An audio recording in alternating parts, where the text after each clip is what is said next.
Le petit déjeuner politique. C'est le petit déjeuner politique de Didier Guillaume, ministre de l'Agriculture et de l'Alimentation. Oui, et avant de parler agriculture, bonjour Didier Guillaume. Bonjour. On va parler aussi des rassemblements Adama Traoré hier soir dans plusieurs villes, 20 000 à Paris malgré l'interdiction.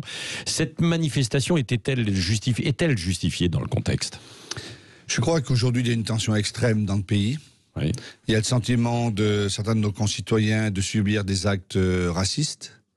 Je veux réaffirmer ici devant vous que la France n'est pas raciste. La France est un État républicain, une république laïque, démocratique, sociale. Elle n'est pas raciste. Et les Français ne sont pas des racistes. Mais il peut y avoir parfois le sentiment de stigmatisation. Il faut lutter contre. La règle absolue dans la République, ce qui fonde notre pacte républicain, c'est justement l'accueil et la diversité et l'intégration. Mais avec ce qui s'est passé aux États-Unis, la mort de ce jeune Floyd, d'ailleurs on ne peut jamais dire il était noir, il avait fait ceci, il avait fait cela, il était drogué, ça n'existe même pas. Peu importe, on ne tue pas quelqu'un. Donc oui, je comprends que cette manifestation incroyable a attiré plus de 20 000 personnes. 20 000 personnes. Dit-on, ici, à Lille, à Marseille et autres. Ouais. Il faut le regarder de près. Moi, j'appelle à la sérénité, à la tranquillité. L'État français doit faire toute la lumière et la justice française doit faire toute la lumière. Ouais, y compris sur Adama Traoré, quoi. Donc, mais sur justement, mais Patrick Roger, sur tous les sujets, c'est la transparence la plus totale. Aucun enfant de France, aucun citoyen qui habite sur le sol de la France ne doit être attaqué, discriminé, vilipendé. C'est la règle de base. Oui. Et c'est ce qu'a voulu faire le président de la République quand il a été élu, quand il a voulu rassembler l'ensemble des Françaises et des Français, rassembler l'ensemble des territoires. C'est bien évident.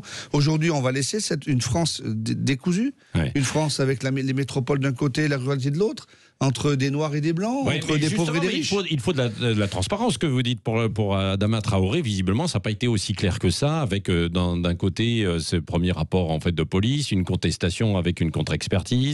Mais nous allons voir. Moi, je ne suis pas un commentateur, donc je ne vais pas vous raconter des histoires, et je ne suis pas juge, donc je ne vais pas vous raconter là encore des choses. Ce que je souhaite, c'est que la République passe. Et pour que la République passe, les règles de la République doivent être respectées pour tout le monde. Oui.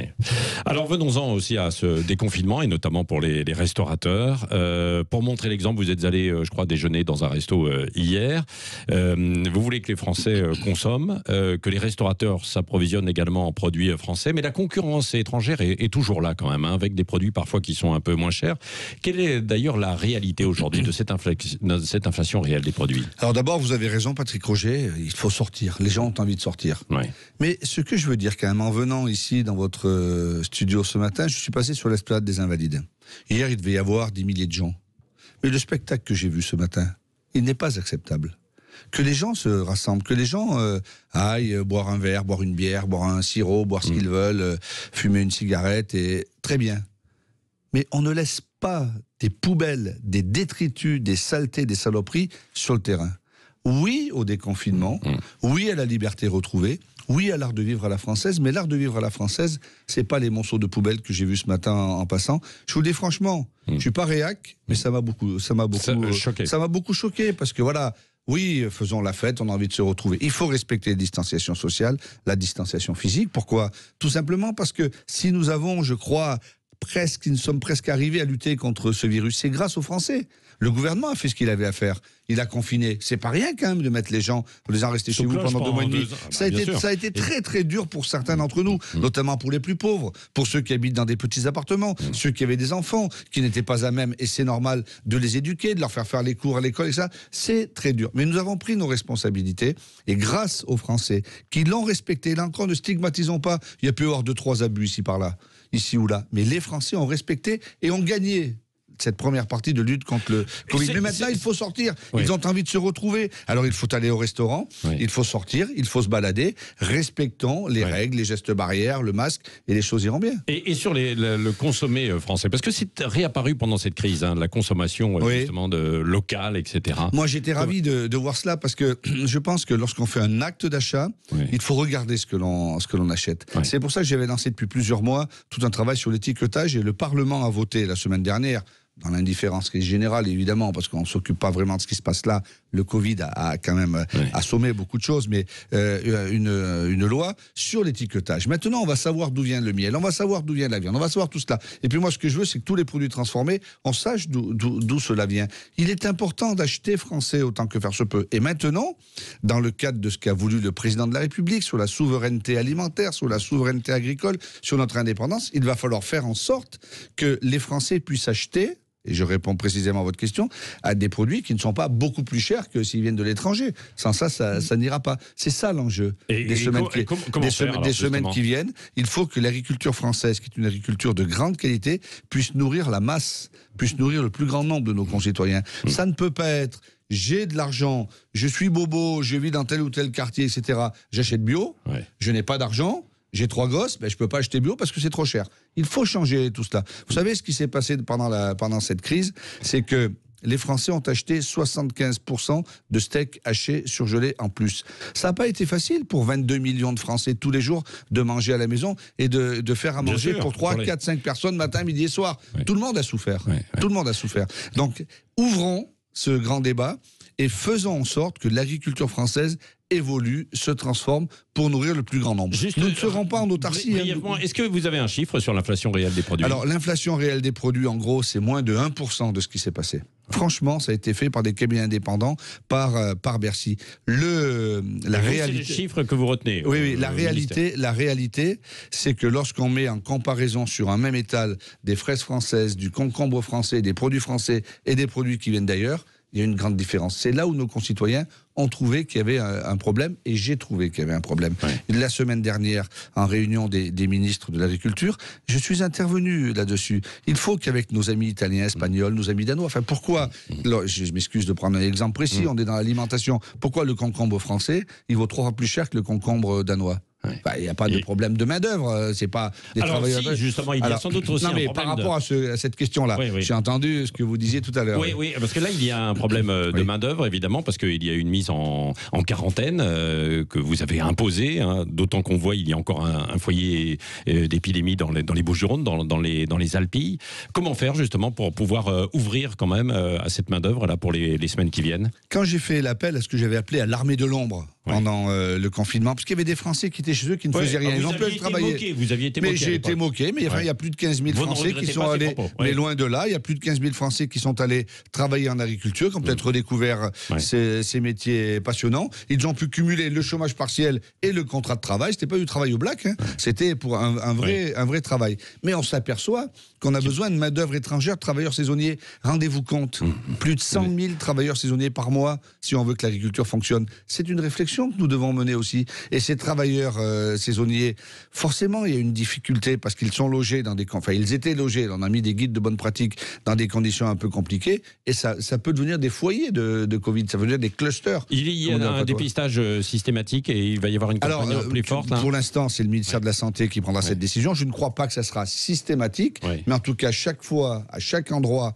ça a été le cas dans les abattoirs où nous avons eu un certain nombre de difficultés qui sont, je crois, en passe d'être réglées. À partir du moment où on détecte quelqu'un qui est malade, alors là, il faut dépister, évidemment. Combien de travailleurs saisonniers manque-t-il actuellement 100 000 par mois, il en faut. Il en faut 100 000 par mois, et on en a combien ? Là, ça y est, on a ouvert, entre guillemets, les frontières.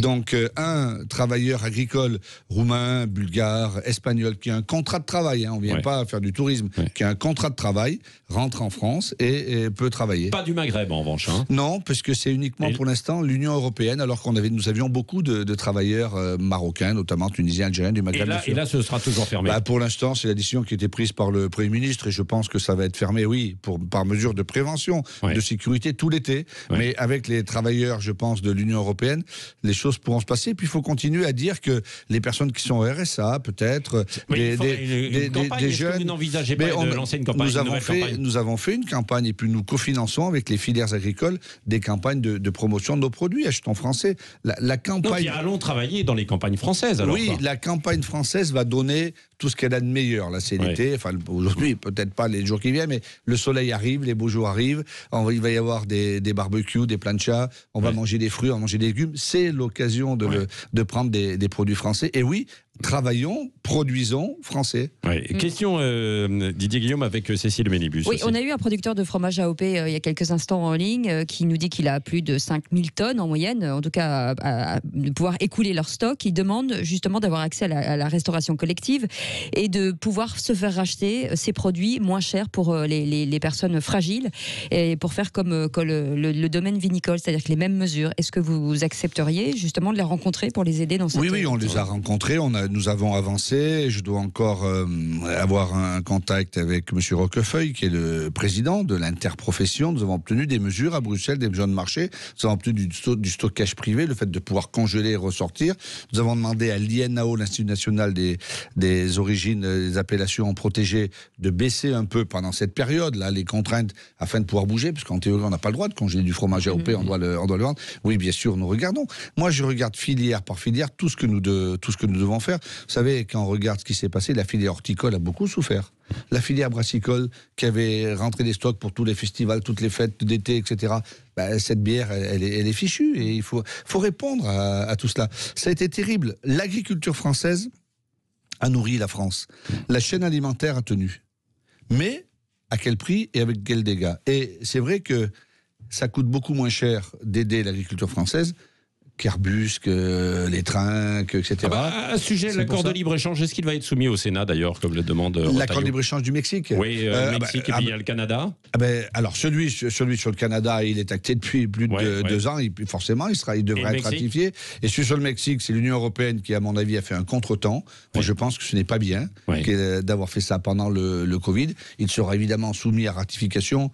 Et si j'en crois à mon petit doigt ce que je ressens, je ne suis pas sûr totalement qu'il soit ratifié, parce que l'heure n'est plus à ratifier ce genre d'accord de libre-échange. L'heure est à réguler, organiser la mondialisation. Je vous le disais tout à l'heure, on ne pourra pas manger que français. On n'est pas capable de produire 100% de produits français pour nourrir les Français. Mais il faut des échanges régulier, il faut une exception alimentaire.